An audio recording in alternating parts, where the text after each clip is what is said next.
All right, family, so welcome back to my channel. As always, we're going to start with our shout out. We're shouting out Alicia Wright for her comment. She came through. She was so sweet, so encouraging, and I'm here for it. Guys, these are our ingredients. They will be in the description box below, along with how much we are using. So we're going to start with our prep phase, and I'm taking one of my aloe vera plants, cutting it into 4 sections just so it's easier to work with. And then I'm going to cut off that end because we will not be using that part. And then I didn't take off the sticker because I'm not using the outside of the leaf, so it really doesn't matter. But I want you guys to get a hold of all this gooey goodness in the center of this leaf. This is what we're going to be extracting on today, and I wanted to bring you this aloe vera leave-in conditioner recipe because I know with the last video I uploaded, guys, that you may not be able to get your hands on those products, or you may feel intimidated, which is okay. So I wanted to bring you something maybe that you could do and, you know, get your feet wet when it comes to making your own hair products. So what I'm doing, guys, is just taking a spoon and I'm scraping out the gooey goodness in the center. I'm using a measuring spoon here, but you can use whatever you have on hand. And I do want you guys to know this does get messy, so make sure you have some paper towels around you.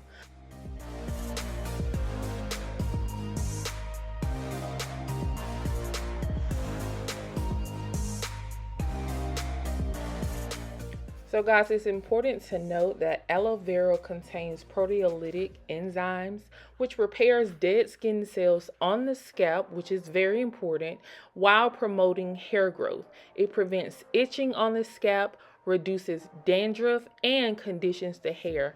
It also acts, guys, as a great conditioner and as a leave-in conditioner, and it also smooths and gives the hair some shine. And again, like I said, I wanted to bring you guys this recipe because I know it's more apt to be made by you. You can go to your local grocery store and pick up an aloe leaf, or you can use the aloe vera juice that we've been using for the past 2 videos. And then you can make this yourself at home in your kitchen, guys. And I wanted to make sure that I gave you options when it came to DIY hair care, because I know sometimes when we're picking up things from the grocery store or we're picking up things from the hair store, we don't always know what they put in it. But if we're at home, we're making our own DIY hair growth serums or butters or whatever we're making, then we know exactly what goes into that product, guys, and we're more apt to use it correctly. So keep on watching, guys. I do have a few tips for you, and I want you to see exactly how I make this recipe possible.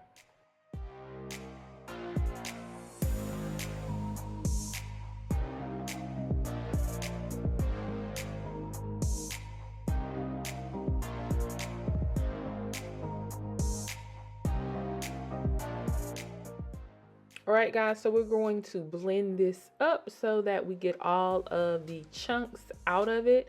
I'm just using a small chopper, but you're free to use whatever you have on hand to get this as smooth and juicy as possible.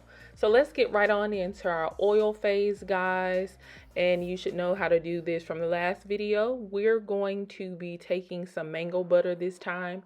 We're going to add a little glycerin, a little avocado oil. Of course, we got to put some vitamin E oil in there. And then at the end, we're going to add our fragrance oil because you know I like it to smell good. So keep watching, guys, and then we're going to pop this on the stove and let it melt down.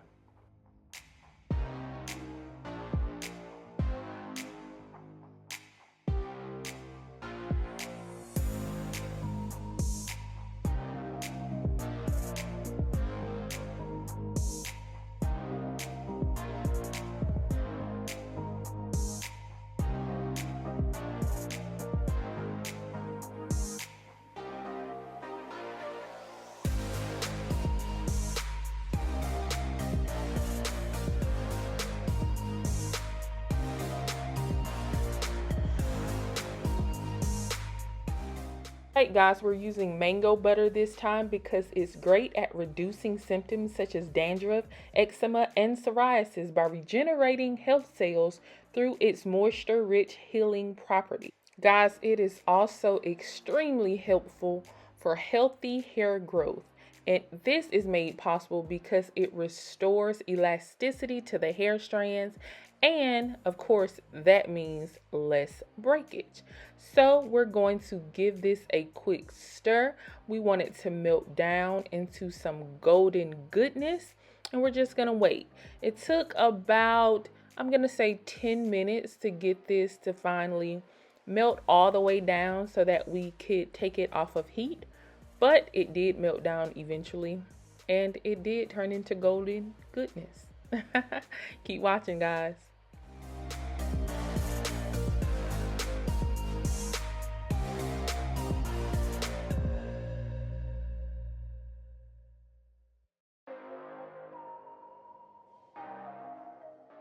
So we've removed the oil from the heat, and what we're going to do is go ahead and strain our aloe vera plant. Now I'm using a cheesecloth, but you can use whatever you have on hand. We just want the holes in whatever we're using to be small so that it could strain it really well. We just want the juices. We do not want the chunks, because leaving the chunks in will put those chunks in our hair, and they are very, very difficult to get out. So I'm going to strain this using my cheesecloth. Notice that my oil is just sitting there, and it eventually will get hard again. And this is what we want, so do not be alarmed.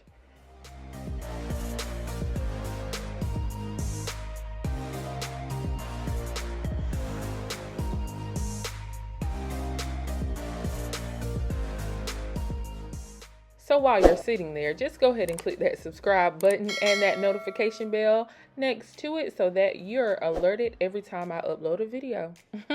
All right, back to watching.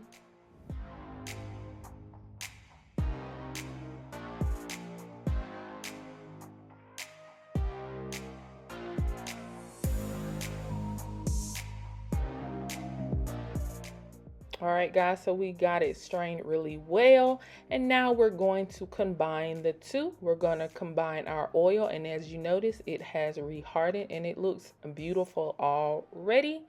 We're going to take our aloe vera and we're going to add it to our oil mix. Now this is really strained. As you see, there are no chunks in that, and that is what you want. You want the juice. You do not want the chunks. Again, you can use the aloe vera juice already done from the grocery store that we used in the last video.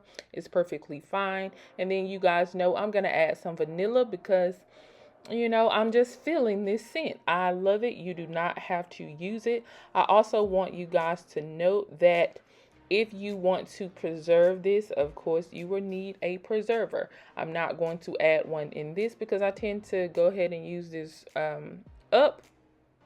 And then I also know that my sister is going to call me after seeing this video, and she's going to want to use it immediately. So there's no reason for me to put a preserver in this. So what I'm going to do, guys, is take my mixer, and it's just a regular hand mixer, and I'm going to start breaking up my oil. And then I'm going to take the aloe vera juice and I'm going to slowly add it to the mix.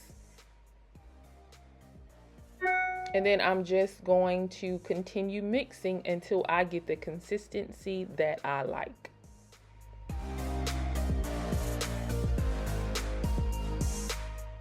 All right, guys, so this aloe vera butter should be refrigerated unless a preservative is added. This mix can be used as a leave-in conditioner as well as a detangler. You saw the gooey goodness that we got from this. Either or is perfectly fine. It is up to you. All right, guys, and just like that, we are done. Look at the consistency. This consistency matches the consistency that we got from our last DIY project. If you don't know what I'm talking about, hit the card above to go and see that. It's juicy. Look at that. Look at that aloe vera goodness. Your hair is gonna love this. So if you like this video, guys, make sure you have subscribed. Make sure you click the notification bell next to it. Make sure you comment below and let me know how much you're loving this video, how much you're loving this DIY. And we're done, guys. We're done. So until the next video, hope you enjoyed. I'll see you later. Bye.